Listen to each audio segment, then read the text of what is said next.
आज की कहानी। सैलरी। जब सब कुछ मायके से ही लाना है तो काम भी मायके का ही करूंगी ना। फटाफट रसोई का काम निपटाकर संध्या अपने कमरे में दौड़ी चली आई। बाहर घर के सदस्य सब तैयार हो चुके हैं और संध्या है कि अभी तक तैयार ही नहीं हुई।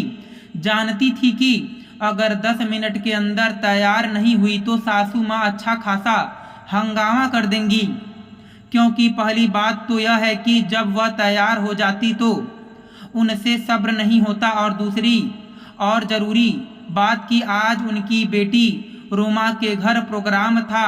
यह तो शुक्र मनाओ कि संध्या ने रसोई में जाने से पहले खुद के कपड़े तो निकाल कर रख दिए थे।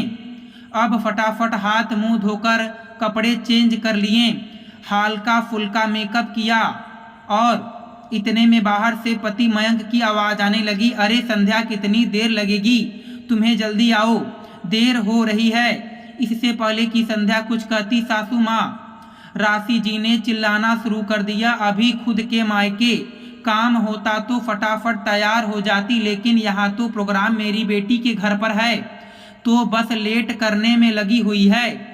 जब कह दिया था कि जल्दी तैयार हो जाना तो तैयार न हो सकती थी, बस धीरे धीरे समय बर्बाद करने में लगी हुई है। अब तक पता था कि सासू माँ ने चिल्लाना शुरू कर दिया, अब सबका मूड खराब होना लाजमी है। अब जब तक सब उसे 2-4 बातें ना सुना लें तब तक सबको चैन नहीं मिलेगा। खैर संध्या फटाफट अपने सैंडल पहनने लगी तो ये क्या, सैंडल ही टूट गए। अब उसके पास तो पहनने के लिए कुछ भी नहीं। आखिर मयंक चिल्लाता हुआ कमरे में आया, क्या है संध्या, तुम अभी तक तैयार नहीं हुई हो? सब बाहर तुम्हारा इंतजार कर रहे हैं। बेचारी रोमा भी वहां हम लोगों का इंतजार कर रही होगी। उसे देखकर संध्या ने अपने टूटे हुए सैंडल दिखाते हुए कहा, मैं क्या करूं मयंक जी, मेरे सैंडल ही टूट गए और मेरे पास दूसरी भी नहीं है। हे भगवान, तुम इतनी लापरवाह कैसे हो सकती हो? एक और जोड़ी एक्स्ट्रा में नहीं रख सकती हो? जाकर देखो मम्मी की कोई सैंडल रखी हो तो वो पहन लो। पर मम्मी जी के सैंडल मुझे कैसे आएंगे? मम्मी जी के पैर मुझसे छोटे हैं। संध्या ने भी धीरे से कहा। इतने में सासू माँ भी दनाती हुई कमरे में आ गई और चिल्लाते हुए बोली, अरे चलना नहीं है क्या तुम दोनों को, देर हो रही है। फिर संध्या के हाथ में टूटे हुए सैंडल देखकर चिल्लाते हुए बोली, बस शुरू हो गया इसका तमाशा। अभी एक दिन भी ऐसा नहीं गया कि जब कहीं जाना हो और इसके तमाशे शुरू न किए जाएं हो। अब शुभ काम में जा रहे हैं तो तोड़ फोड़ मचा रखी है। यहाँ मेरे नवासे का जन्मदिन है और ये कामचोर सामने ये टूटी हुई चप्पल लेकर आ गई। संध्या ने अपने आप को संभालते हुए कहा, पर मम्मी जी मैंने जानबूझकर तो नहीं तोड़ा ना, ये काफ़ी पुराने हो गए थे। उस दिन मैंने आपसे कहा था कि मम्मी जी मुझे सैंडल लानी है, पर आपने मुझे पैसे देने से मना कर दिए थे। बेटे के सामने अपनी पोल खुलती देखकर सासू माँ संध्या पर चिल्लाते हुए बोली, हाँ तो पैसे का पेड़ उगते हैं क्या? तेरे मायके गई थी तब ले आती ना वहाँ से, क्या इतना सा तेरे मायके वालों को नहीं दिखता? और मैं तो तुझे लेकर जा ही रही थी ना बाजार, लेकिन अब तेरे काम ही पूरे नहीं होते। मैं क्या कर सकती हूँ? जिसको नाटक करना है वो तो कहीं से भी कुछ भी नाटक कर लेता है। मयंक ने बात संभालते हुए कहा, पर अब क्या करें मम्मी, एक काम करते हैं, रास्ते में से नए सैंडल दिला देंगे। मयंक की बात सुनकर वो जोर से चिल्लाई, हाँ हम तो फालतू बैठे हैं, अब समय व्यर्थ नहीं होगा, रहने दो इसे यहीं पर, जब घर में अकेली रहेगी तो अकल ठिकाने आ जाएगी। पर मम्मी, मयंक इससे पहले कुछ कहता उसके फ़ोन पर रोमा का फ़ोन आने लगा, जिसे देखकर सासू माँ ने कहा, जरूर रोमा का ही फ़ोन होगा, उसे क्यों उसके ससुराल में शर्मिंदा कर रहे हो? चलो जल्दी रहने दो इसे घर पर। मयंक भी ज़्यादा कुछ कह ना पाया और संध्या को घर पर ही छोड़कर सब लोग रवाना हो गए।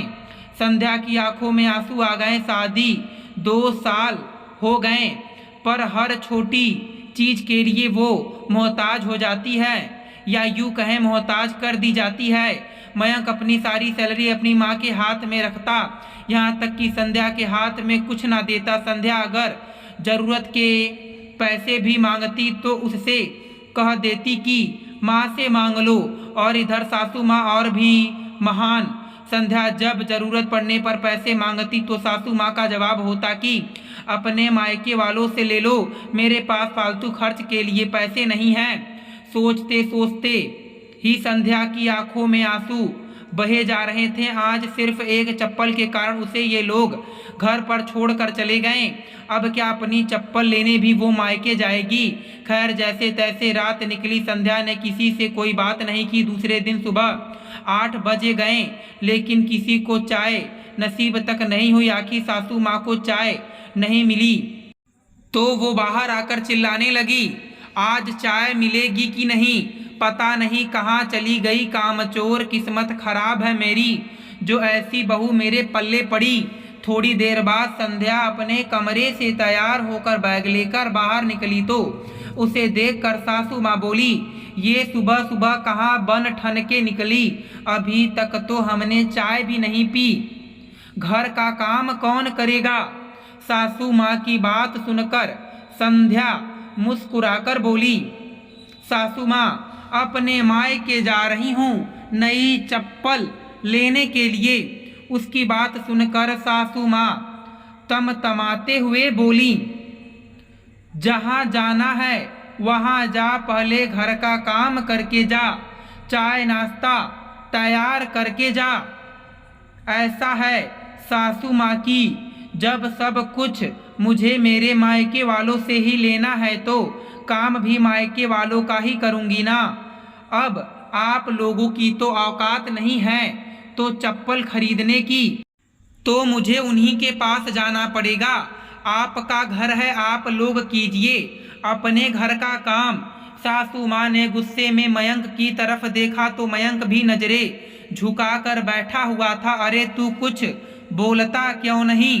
क्या बोलूँ मैं तो कल भी कुछ नहीं बोला था, आज भी कुछ नहीं बोलूँगा। मुझे तो संध्या का कहना भी गलत नहीं लग रहा, मयंक ने कहा तो सासू माँ उसे डांटते हुए बोली, तो तुझे भी तेरी माँ ही गलत लग रही है? नहीं माँ, आप भी गलत नहीं हैं, गलत तो मैं हूँ। मैं ये भूल गया था कि मैं शादीशुदा हूँ। मेरी पत्नी को भी खर्चे के लिए पैसों की ज़रूरत पड़ती होगी तो कुछ खर्चा उसके हाथ में भी मुझे देना चाहिए था, और मैं नालायक सारी सैलरी आपके हाथ में लाकर दे देता था। पर अब नहीं, अब मैं सारी सैलरी आपके हाथ में देने की जगह कुछ खर्चा संध्या के हाथ में ज़रूर दूंगा, ताकि उसे कोई भी सामान खरीदने के लिए मायके का मुंह देखना न पड़े। आखिर बेटे को बहू का पक्ष बोलते देखकर सासू माँ से कुछ कहते ना बना।